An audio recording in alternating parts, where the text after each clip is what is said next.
Tuya. Yeah, looks pretty good. Ideal a few more days so the 20 they can catch up. Looks pretty good. Recent IPO. DV. Yeah, another recent IPO. Yeah. Recent IPO breakouts can be very powerful since they're usually low float and many times they're kind of exciting, you know, so exciting businesses. Like it's the first time you get to buy like a certain business. I mean, for example, if you compare to something like Futu, you know, it's been around for years, right?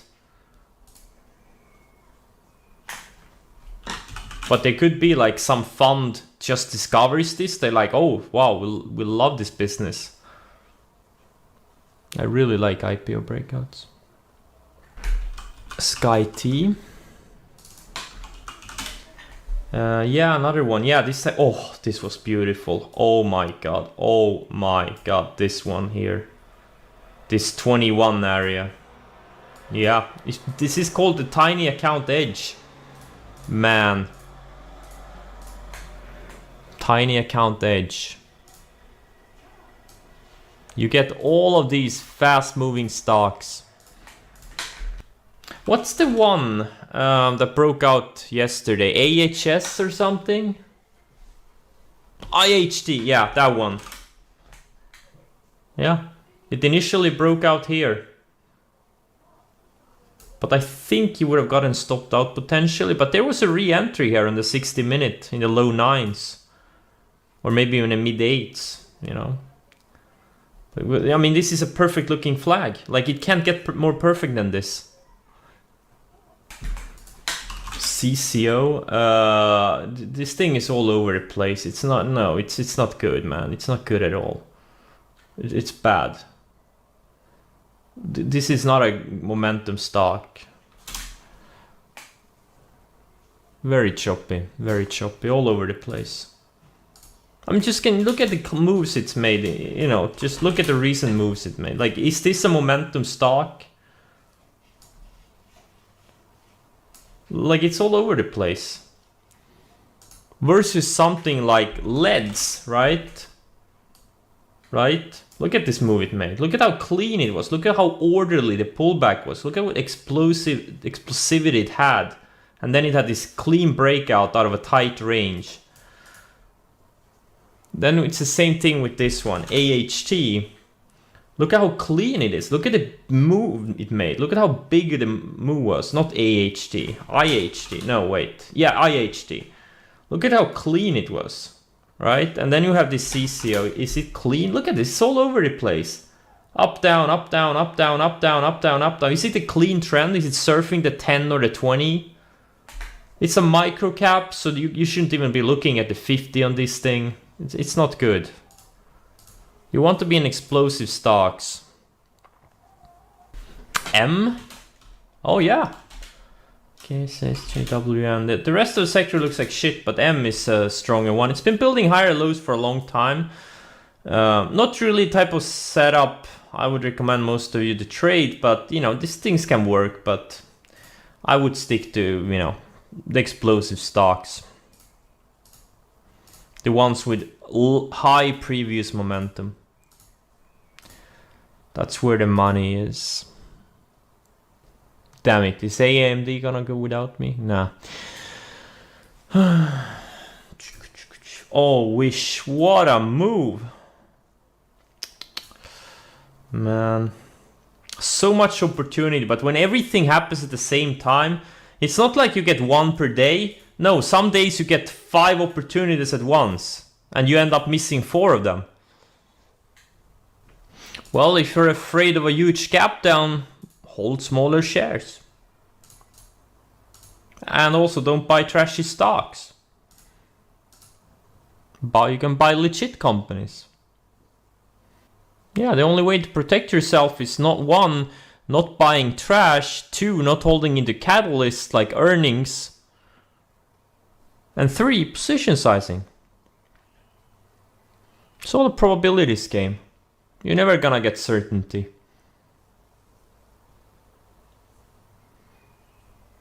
If you want certainty, go into, I don't know, mathematics or something. Man, look at Fisker, doubled from the lows. Who would have thought? Like, and where do you buy it? Like, where's the entry? Where's the setup?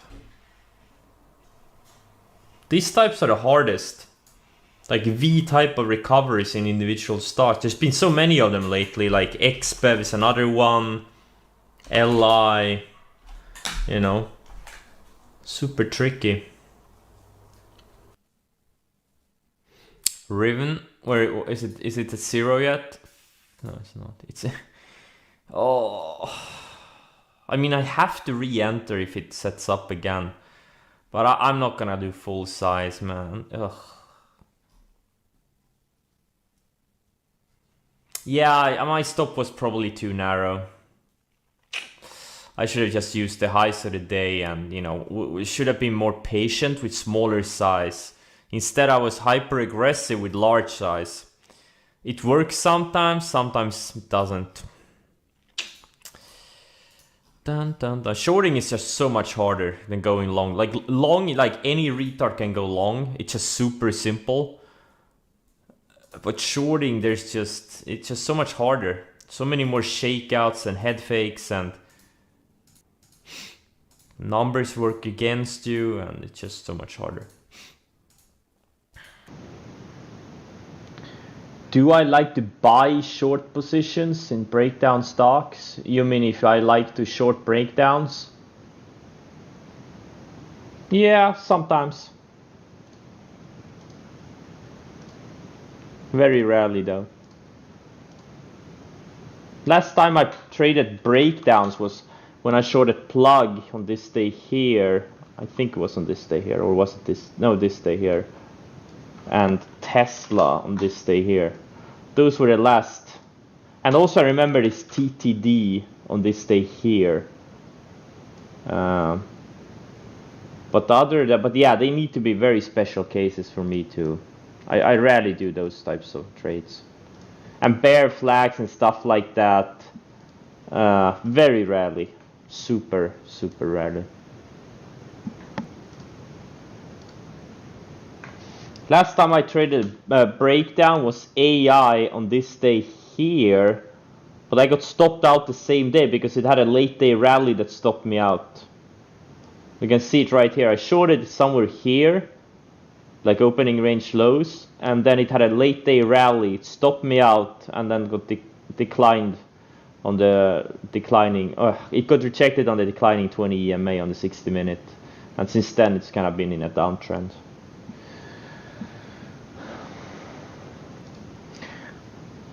Why do I prefer parabolic shorts versus breakdowns? Because breakdowns are too random. Parabolic shorts, you have a very big edge. That's why. Especially not as a beginner. As a beginner, it's more important to be able to actually, you know, get the right type of stocks, because you know, getting slow moving stocks like low ADR stocks in your scans, it's not going to help you. It's just going to make your struggling trader career longer.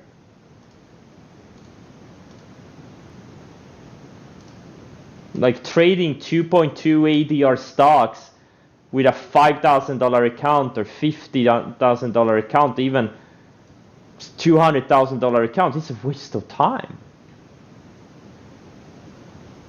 Saber, Twitter, let's see, 6th of April again. Now that was a decent setup.